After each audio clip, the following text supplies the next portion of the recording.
La pintura mural es una de las más tempranas manifestaciones de la historia de la cultura, pues el arte llamado parietal nos recuerda que ya en la prehistoria se sintió el deseo de cubrir grandes superficies con grabados y pinturas.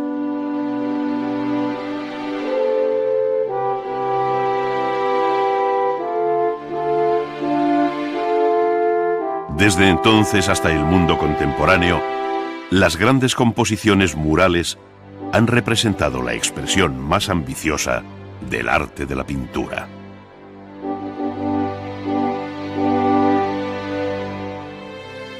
Bien puede decirse que la historia de la pintura mural tiene un heroico despertar en la cueva de Altamira, pues allí su techo ofrece una de las cimas de la historia del arte, donde la forma y el color alcanzan un equilibrio perfecto. Asombra considerar que con unos procedimientos tan rudos, que con grasas de animales y negro de humo, y en un estadio cultural tan primario, pudiera alcanzarse tal grado de madurez estética que llega hasta nuestros días como un arcano desafío.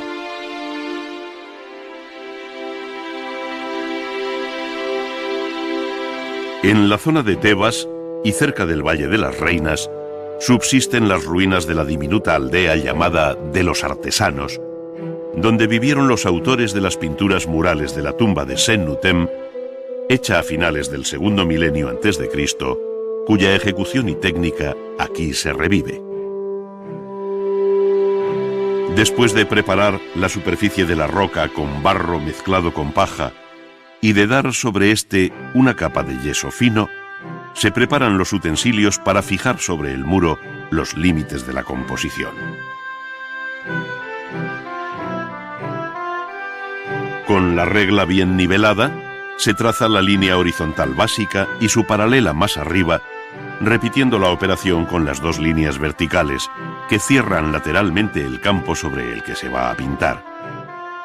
En ellas se marcan a igual distancia los puntos que servirán de referencia para la formación de una cuadrícula por el sencillo procedimiento de impregnar de color una cuerda que, tensada, se precipita sobre el fondo, dejando allí su huella. Esta cuadrícula servirá para hacer más fácil el traslado del dibujo del boceto al muro, asegurando siempre su misma proporción, recurso que será muy común en toda la historia de la pintura. El ayudante comienza a delimitar los contornos y divisiones internas de las figuras con un trazo continuo y suave que en algún caso corregirá luego el maestro al perfilar definitivamente la composición con una pincelada firme y de negro rastro.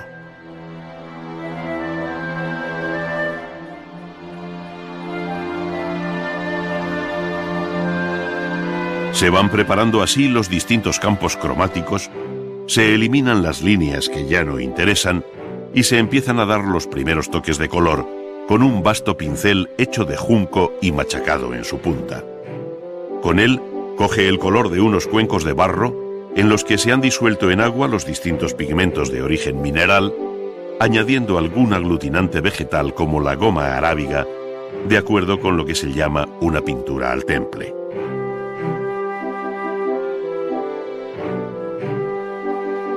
Los colores, con valor de tinta plana, van cubriendo los campos, sorprendiendo siempre a los egiptólogos la excelente calidad final de la pintura,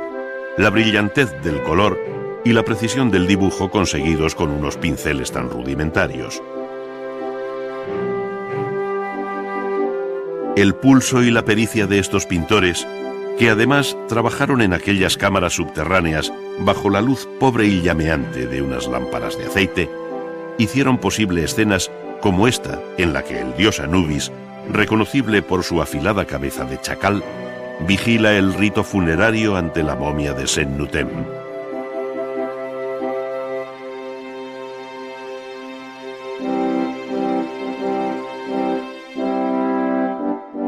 La pintura mural ha conocido en la historia varios procedimientos,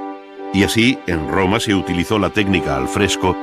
que exige una cuidada preparación del muro con varias capas de diferente composición. Para la primera, dice el tratadista Vitruvio, hay que mezclar con la debida proporción arena y ladrillo machacado, a los que se añade cal grasa en pasta, hasta conseguir con el azadón un mortero homogéneo que se aplicará después sobre el muro en el que se va a pintar.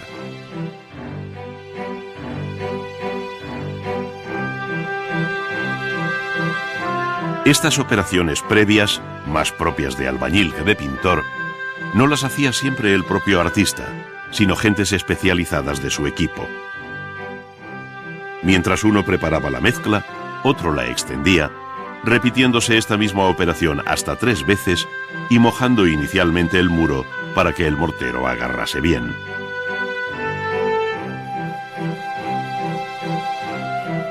Seguidamente se rellenaban las oquedades que hubieran quedado con la ayuda de una paletilla. Antes de que se secase la primera capa de mortero, se daba una segunda más fina y hasta una tercera, como aconsejaba Vitruvio. El siguiente paso consistía en mezclar cal grasa y marmolina con agua para formar una pasta muy blanca y no demasiado espesa con la que se enlucía el muro. Con ella, y aplicándola igualmente en una o más capas sucesivas, antes de que fraguase del todo la anterior, se alcanzaba una superficie tersa y blanca, idónea para pintar. Sin embargo, antes de dar el color era necesario encajar el dibujo, valiéndose de reglas, escuadras y una cuerda tirante impregnada de color que simplificaban el proceso, muy especialmente cuando se trataba de composiciones arquitectónicas como la de la Villa de los Misterios en Pompeya del siglo I a.C.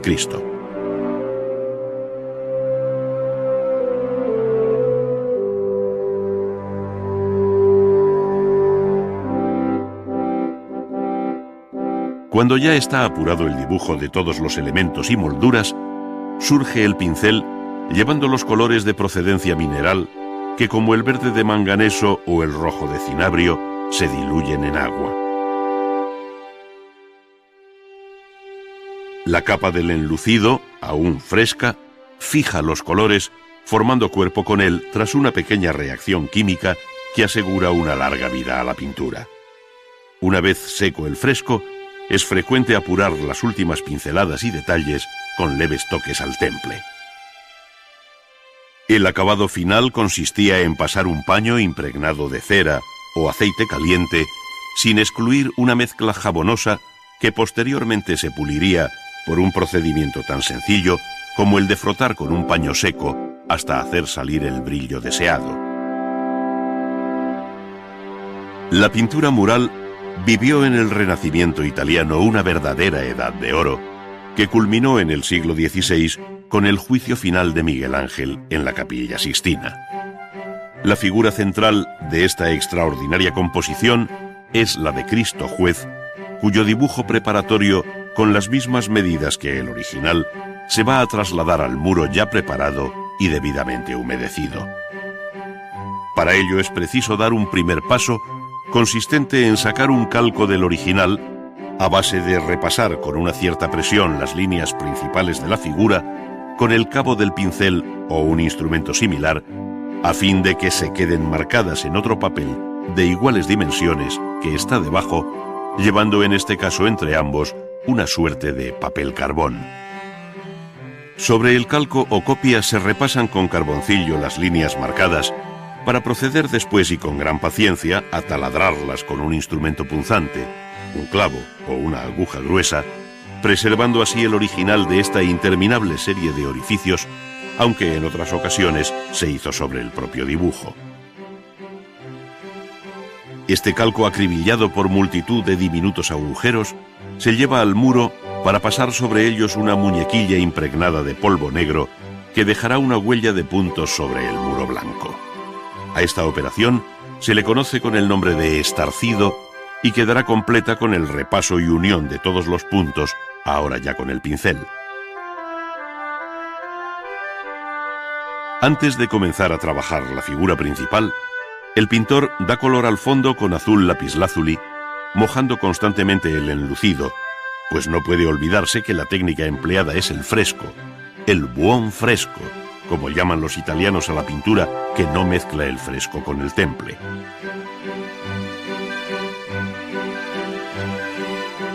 La primera tarea consiste en reservar la zona que se va a pintar en la jornada, aplicando sobre el muro un mortero fino compuesto de cal fresca y marmolina.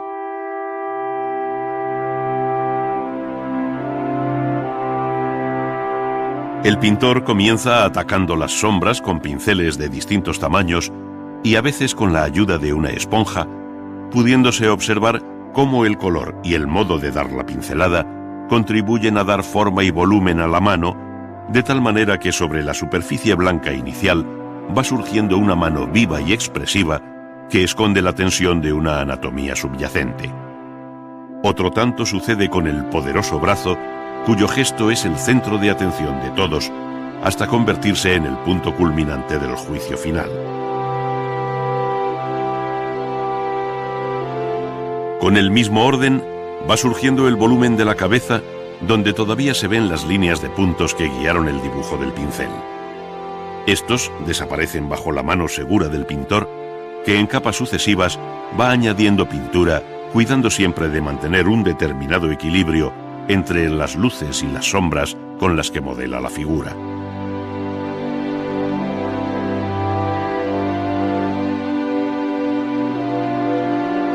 Obsérvese la rapidez con que el muro absorbe el agua de la pintura, lo cual obligará al pintor a mojar varias veces el fragmento que está trabajando, dejando para otra jornada otras partes del cuerpo. No se olvide que el tiempo real de ejecución es muy superior al que aquí se presenta,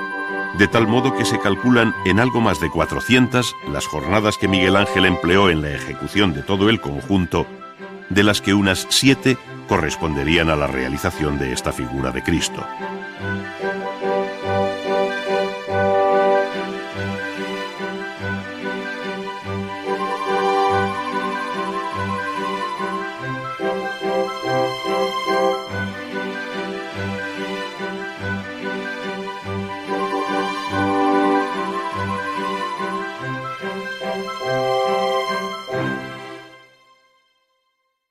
En la llamada Quinta del Sordo de Madrid,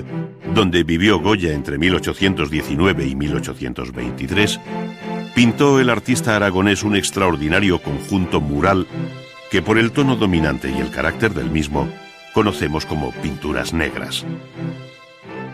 Sin embargo, la mayoría fueron pintadas sobre otras anteriores que desaparecieron bajo estas, pintadas igualmente al óleo, pero de muy distinto signo.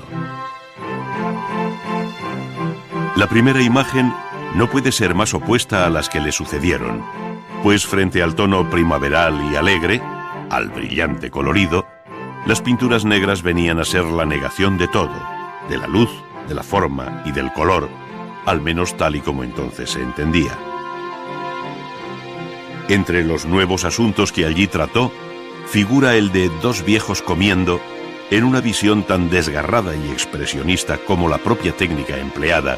de pincelada suelta, rápida y libre, cargando intencionadamente con mucha pasta el pincel.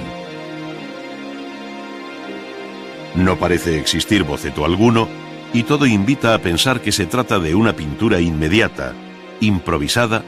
que surge de la cabeza, del genio del pintor, y que rápidamente plasma la mano obediente sobre el muro.